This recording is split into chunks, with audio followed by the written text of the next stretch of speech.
Il y a un sujet souvent invisible, mais pourtant bien réel dans notre monde tout numérique. Les opérations menées par des groupes de cyberattaquants alignés avec des puissances étatiques. EZ vient de publier son dernier rapport sur les groupes APT, ces acteurs très organisés qui mènent des campagnes de cyberespionnage, de sabotage à l'échelle internationale. Le rapport couvre la période d'avril à septembre 2025. Vous y trouverez des éléments techniques pour vous protéger, tout comme des éléments de contexte.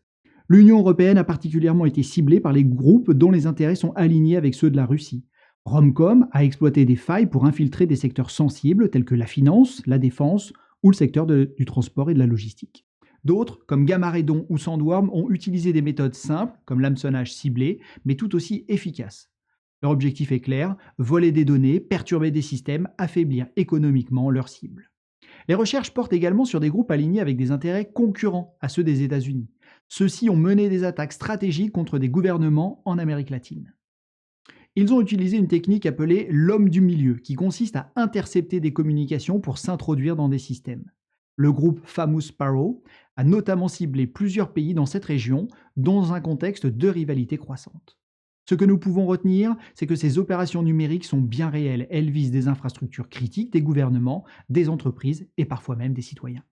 Vous ne vous sentez probablement pas visé par de tels groupes, et c'est justement sur cela qu'ils comptent. Nul besoin de travailler dans l'industrie de l'armement pour se protéger. Voici donc quelques conseils simples mais essentiels. Ne téléchargez jamais un logiciel depuis un lien reçu par un mail ou un message. Vérifiez toujours l'expéditeur et l'adresse du site avant de cliquer. Mettez régulièrement à jour vos logiciels pour corriger les failles. Activez la double authentification sur vos comptes et restez informé en lisant des rapports comme celui des Z afin de mieux comprendre les attaquants et les attaques. Pour conclure, la cybersécurité n'est pas réservée aux domaines ultra sensibles, elle concerne chacun d'entre nous. C'est une question de souveraineté, de sécurité et de vigilance collective. Vous trouverez le rapport complet disponible sur notre blog welivesecurity.com.